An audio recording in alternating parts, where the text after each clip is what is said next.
Many of you felt just like I did.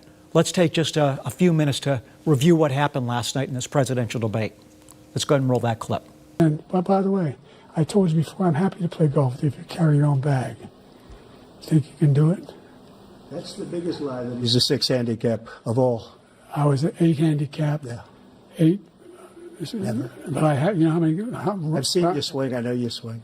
Let's not act like children. President Trump, we're going to 21 turn. Let's not act like children.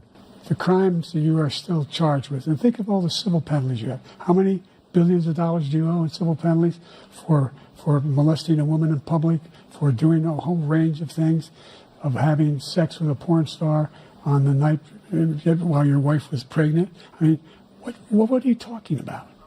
You have the morals of an alley cat.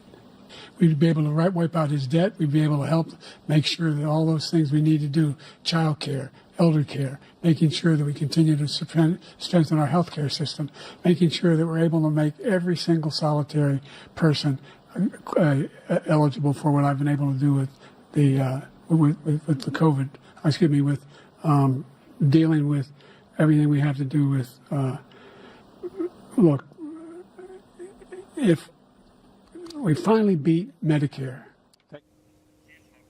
It's unbelievable. I know I'm speaking to basically the whole world agrees with me. The United States of America, the most powerful country on the planet, that these are the two persons that we're putting forward to be the president of the great United States.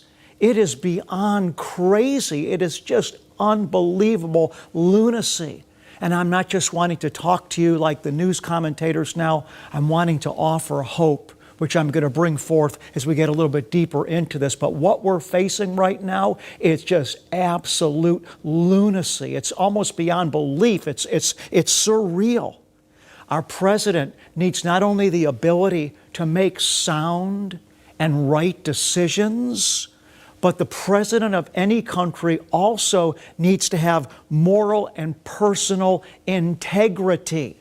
We need someone with sound cognitive skills that can make right decisions, but that alone isn't enough.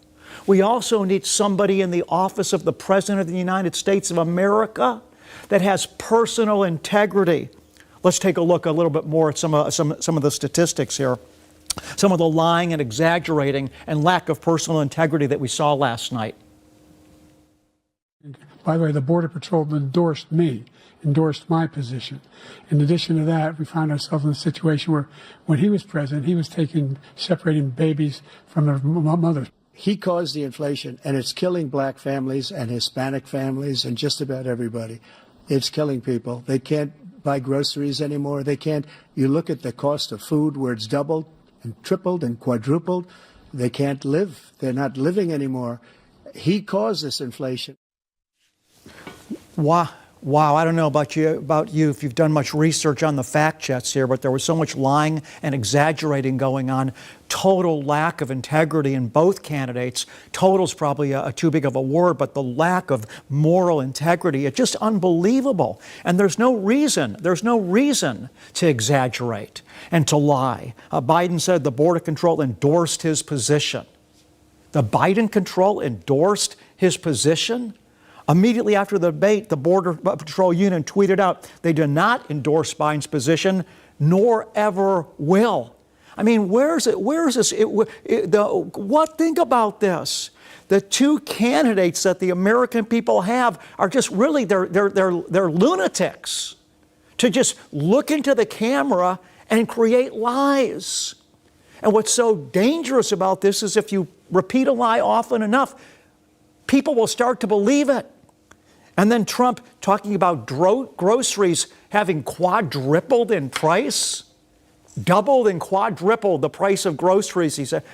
I mean, who goes to the grocery store that doesn't know that groceries have gone up 17.5% to 20% according to the Bureau of Labor Statistics, but they haven't quadrupled?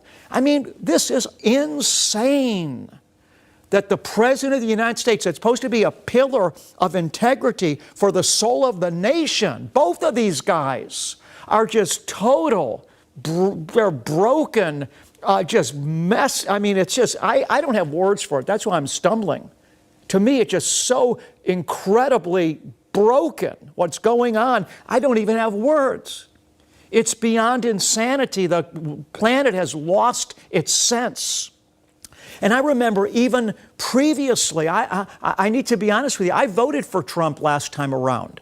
I had some serious concerns about him, but I felt like he was the better of the candidates.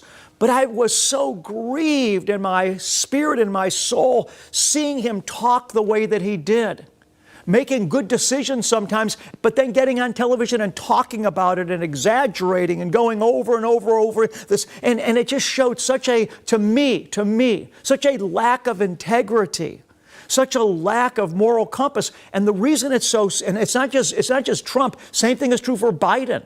The Democrats and the Republicans equally so. And the thing that's so dangerous, my beloved friends, about having a man or woman in office that does not have integrity, that exaggerates, that lies, that manipulates, that deceives, the danger of this is that it corrupts and poisons the soul of Americans.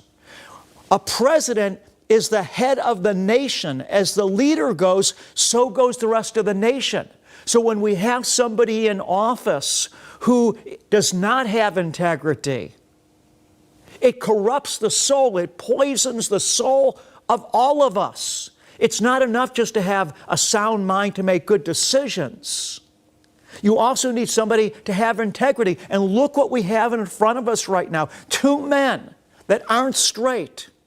One that exaggerates and exaggerates, another that can't talk straight.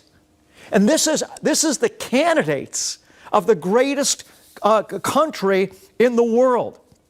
What we're dealing with, it's just unbelievable. And then they started making accusations against each other about them sparking on the next world war because of their